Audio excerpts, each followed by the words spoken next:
Assalamualaikum, you are listening Muhammad Hashmi and welcome to MH Computer Academy. So guys, if you like my work, you can help me continue teaching by clicking the like button, by leaving a comment, by sharing this video with your friends. And now let's move to our today's topic. So guys, आज की video में हम continue statement के concept को understand करेंगे कि इसका use कहाँ होता है. सो गाइज हम इसको मोस्टली जो है यूज़ करते हैं लूप्स के अंदर.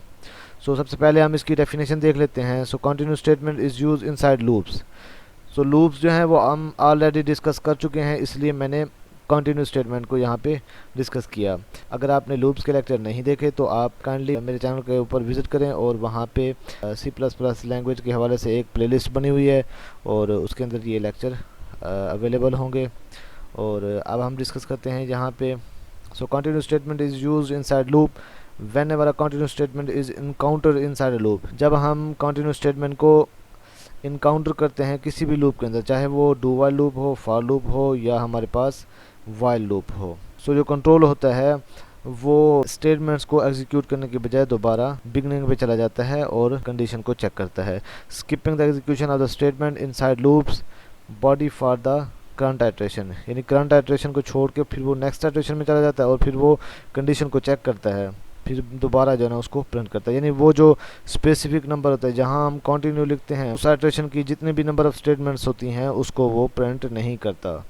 नेक्स्ट हम इसका सिंटैक्स देखते हैं. तो इसके अंदर कुछ भी नहीं करना होता, आपने सिर्फ फॉर लूप के अंदर कंटिन्यू स्पेसिफिक कंडीशन के ऊपर आपने कंटिन्यू लिख देना है बस. नेक्स्ट हम इसकी एग्जांपल को देखते हैं और उसके बाद हम इसका फ्लो चार्ट जो है, फ्लो डायग्राम, वो भी हम देखते हैं और उसके बाद हम एक प्रैक्टिकल इसकी एग्जाम्पल भी करेंगे इंशाल्लाह.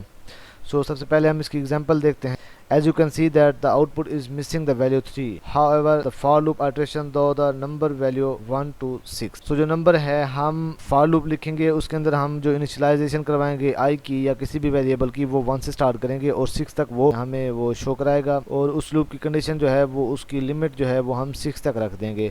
तो इसमें हम एक कंडीशन लगाएंगे नंबर थर्ड के ऊपर. यानी जब i की वैल्यू हमारे पास थर्ड आए तब वो क्या कर दे, उसको आइटरेशन को कंटिन्यू कर दे, यानी उस आइटरेशन को स्किप कर दे, उसकी जितने भी नंबर ऑफ स्टेटमेंट्स हैं उनको प्रिंट वो ना करे. उसके बाद वो कहता है this is because we have set a condition inside loop. Loop के अंदर हम एक कंडीशन सेट कर देते हैं कि जब i की वैल्यू हमारे पास 1 होगी तब वो नंबर ऑफ स्टेटमेंट्स को, उस आइटरेशन की नंबर ऑफ स्टेटमेंट्स को वो स्किप कर देगा. In such a way that the continue statement is encountered. हम कंटिन्यू स्टेटमेंट को इनकाउंटर करते हैं when the number value is equal to 3. जब हमारे पास जो आइटरेशन है या i की वैल्यू होगी वो हमारे पास 3 होगी. हम इसको प्रैक्टिकली भी परफॉर्म करेंगे तब आपको अच्छे से समझ आएगा. उसके बाद for this iteration the loop skip the continue statement and start the next iteration of the loop. यानी जो हमारे पास लूप चल रही होगी वो इस आइटरेशन को स्किप कर देगी जिस आइटरेशन के अंदर हमने कंटिन्यू लिखा होगा और नेक्स्ट आइटरेशन के लिए वो जंप कर जाएगी. इसकी जो डायग्राम है वो कुछ इस तरह से है.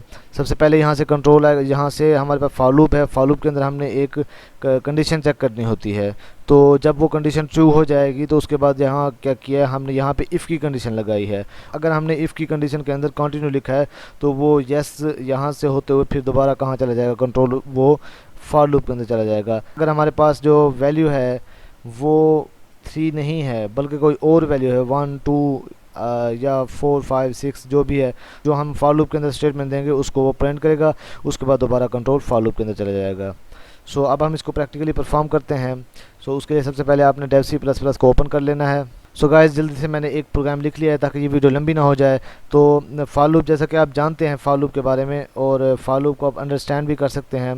आपने प्रीवियस लेक्चर भी देखे होंगे. तो फॉर लूप की बॉडी के अंदर हम यहाँ पे एक कंडीशन लिख देंगे, इफ़ कंडीशन, और इसके अंदर हम लिख लेते हैं कि जब i की वैल्यू हमारे पास 3 हो, यानी i इज़ इक्वल टू 3 हो, तो उसके बाद वो क्या करे, तो हमने इसकी बॉडी के अंदर लिख देना है कंटिन्यू. उसके बाद हमने क्या कर देना है, सेमीकोलन लगा देना है. अब जब हमारे पास थर्ड आएगा ना, थर्ड नंबर, तो थर्ड वाले को प्रिंट नहीं करेगा, अदरवाइज़ बाकी सब को प्रिंट कर देगा. अब हम यहाँ से कंपाइलर रन करके इसको देखते हैं. गाइस आप देख सकते हैं 1 to 6. तो 1 to 6 के अंदर थर्ड यहाँ पे हमारे पास नहीं है. थर्ड नंबर जो है हमारे पास वो यहाँ पे नहीं है. यानी इसके अंदर कंटिन्यू में क्या होता है कि जिसको हम स्किप करना चाहें तो वो उसको स्किप कर देगा. मिसाल के तौर पर अब इसको समझ लें कि ये आपके स्टूडेंट्स हैं, जिस स्टूडेंट का रोल नंबर जो है वो थर्ड है तो उसको स्किप कर दें, उसकी जो एब्सेंट है वो बहुत ज़्यादा हैं। सो गाइस, मैं उम्मीद करता हूँ कि ये वीडियो आपको पसंद आई होगी, और अगर ये वीडियो आपको पसंद आई है तो इसे लाइक करें और मेरे चैनल को सब्सक्राइब करें। शुक्रिया। अस्सलाम वालेकुम वरहमतुल्लाहि वबरकातुहू।